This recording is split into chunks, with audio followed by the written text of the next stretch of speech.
প্রায় 3 বছর পরে দেখলাম তোরে নারুটো। হ্যাঁ, তুই আবার কেডা? একটু কাছাইয়া দেখ আমি কেডা। হ্যাঁ, আরে তুই, আরে মনে পড়ছে, তুই ওই কেডা জানি তুই?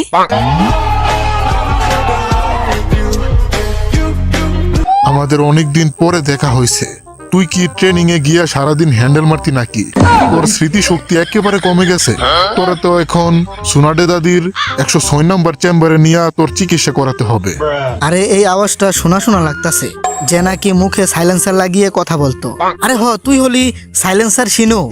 অবশেষে তোর বিচিতে 1 ফোঁটা পানি জমছে, তাই মনে পড়ছে আমি কেডা। আরে বুকাদুচা, তুই এমনি পর্দাশীল হয়ে থাকলে কেমনে চিনমু তোরে শালা? আরে সাইলেন্সার শিনু, তুই এখানে কি করস রোদের ভিতরে দাঁড়াইয়া? এখন তো ভালো করে শীতও পড়ে নাই। আরে কোতে কুত্তা কোতে কিবা, তুই ওই কিবা? আরে এনতে নুনু, এনতে নারুটো, তুই ওই নারুটো। তোর গন্ধ আমি ভালো করে চিনি, তুই 100% নারুটোই হবি। শালা, তোর কি আমার ফেস মনে নাই নাকি? গন্ধ শুকা চিন্তাছস? আর তুই কিসের গন্ধ পাইতাছস বলতো? হ্যাঁ, এই ডগিটা কার? এটা হতে পারে না। আরে কি কইতাছস? এই দেখ, তুই তো বড় হয়ে গেছস। আরে বাদ দে আমার কথা, আমার বিশ্বাসই হইতাছে না। এত কম সময়ে এই ডগি এত বড় হয়ে গেছে, এটা কিভাবে সম্ভব?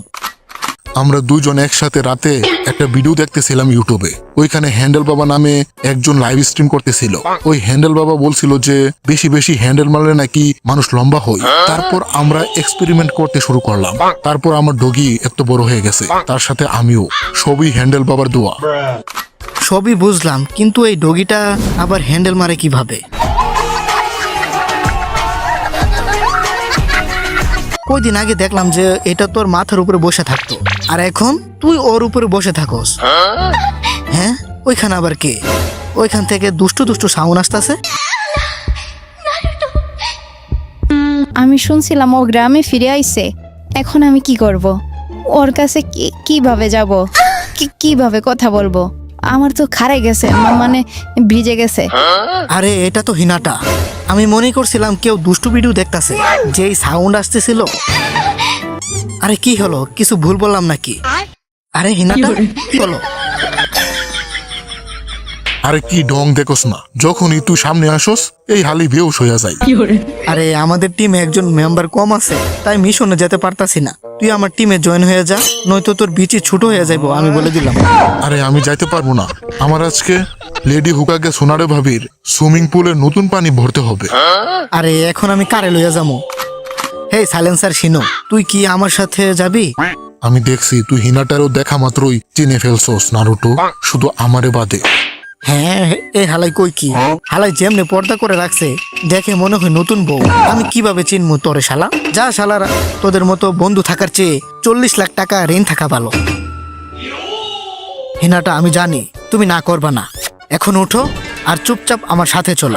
হ্যাঁ, এখন ওঠো আর চুপচাপ আমার সাথে চলো।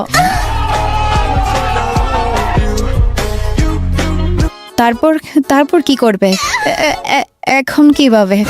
এখনো তো আমরা বিয়ে করিনি। না না না, এখন হঠাৎ করে কিভাবে? আমি বুঝি না, হিনাটা আমার দেখলে টমেটোর মতো লাল হয়ে যায়, তারপর বেউস হয়ে যায়। আমি দেখতে কি এতটাই ভয়ঙ্কর নাকি?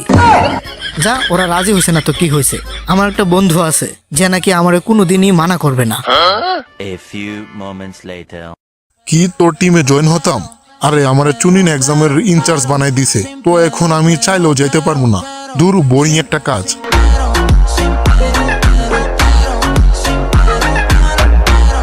আমি তো চাই যে তোদের সাথে থেকে চুদামি করতে, বাট আমার এই কাজটা 106 নম্বরে মানে বেডি হুকাকে সোনারে ভাবি দিছে।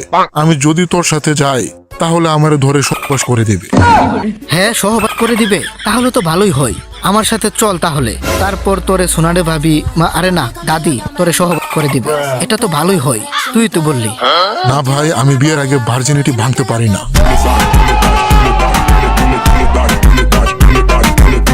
আরে কেউ তোর সাহায্য না করলে আমি করবো।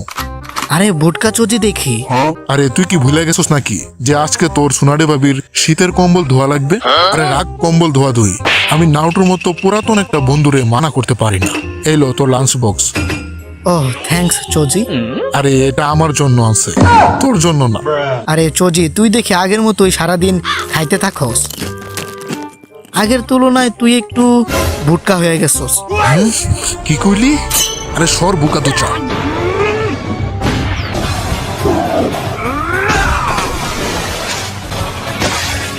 এই হালাই আবার কেটা আমাদের উপর শুধু শুধু হামলা করতেছে?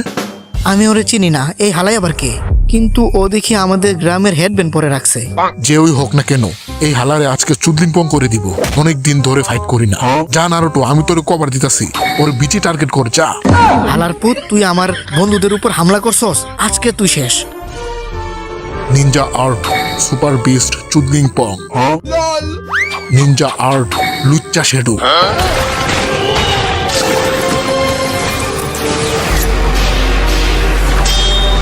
অনেক হয়েছে, এখন বল তুই কে? হালা হাফ লেডিসের মতো পেট দেখাইয়া কাপড় পরে রাখছস। শালা এটা হলো চুদলিং পং স্টাইল, আর তুই দেখি অনেক দুর্বল, সারাদিন হ্যান্ডেল মানুষ নাকি? ভোকা দুচা, আমি মেয়েদের উপর হামলা করি না। আর তুই মায়া না পোলা, এটাও বোঝা যাইতাছে না। সবকিছুই বলবো নারুটো, সময় আসো। আরে হালাই আমার নাম কেমনে জানলো? আরে থাম হাফ লেডিস, যাস কই? হালাই দেখি কঠিন যাওরা আমেরিকান মেয়েদের মতো পেট দেখাইয়া কাপড় পরে রাখছে। আর কি হয়েছে? আরে কি হয়েছে আগে শোন। একটু আগে একটা হাফ লেডিসের মতো দেখতে একটা ছেলে আমাদের উপর অ্যাটাক করে দিছিল, একেবারে তোর মতো পেট দেখাইয়া কাপড় পরে রাখছিল। ওইটা কি তোর ওই শাহবাগী ফ্রেন্ডের ভাইটা নাকি? হাফ লেডিসের মতো দেখতে ছেলে মানে ওই ছেলেটা? এক মিনিট, ওইটা তো নারুটো। আরে ওইটা না, আরেকটাই ছিল। নারুটো, তুই কি ওরে চিনস নাকি? চিনি। হালাই আমার উপর হুদাহুদি হামলা করে দিছিল, আজকে তোরে চুদলিং পং করে দিমু। অনেক হয়েছে নারুটো, থামো এবার। হ্যাঁ, আপনি আবার কাটা মিস্টার? এখন থেকে তোমরা তিনজন একসাথে থাকবা। সাস্কের বদলে ও তোমাদের টিমে জয়েন হবে। কি সাস্কের বদলে এই হালাই লেডিসের মতো দেখতে আমাদের টিমে থাকবে? এটা কখনোই হতে পারে না। আমি তো তোর উপর হামলা করে দেখতে চাইছিলাম যে তুই কতটা পাওয়ারফুল। এখন বুঝতে পারলাম তোর বিচিতে একেবারে জোর নাই। ইউআইমু তুই শালা দুর্বল। কি কি কইলি তুই? তোর আব্বা দুর্বল, তাই তো তুই এমন হইছস। তোর কাপড় লাগলে আমারে বলতি, আমি কিনা দিতাম। শালা হাফ লেডিস। আরে নারুটো, এইভাবে কথা বললে তোর সাথে কেউই বন্ধুত্ব করবে না। আমি যে কোনো মানুষের সাথে বন্ধুত্ব করতে পারি, তোমার মতো ব্রেনলেস মেয়েদের সাথেও।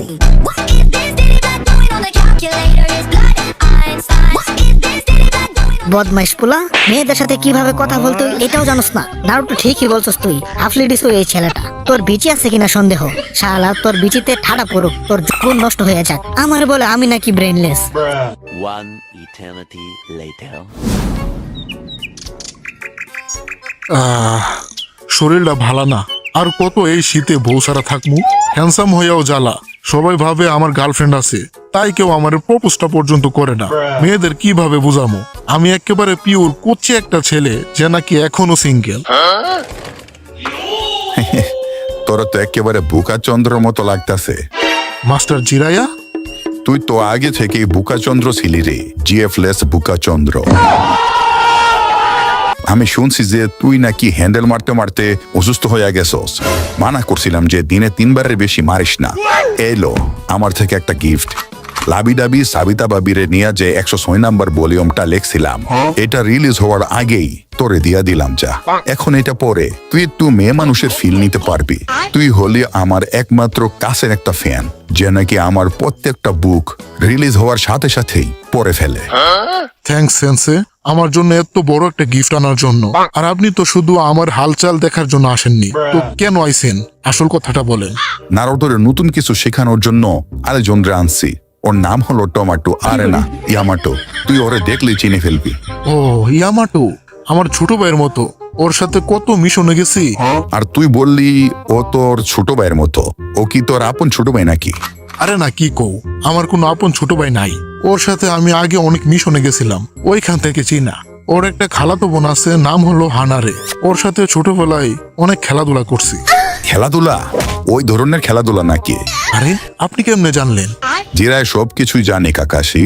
আমার কাজই তো যেখানে আকাম কুকাম চলে ওইগুলা নোট করে রাখা।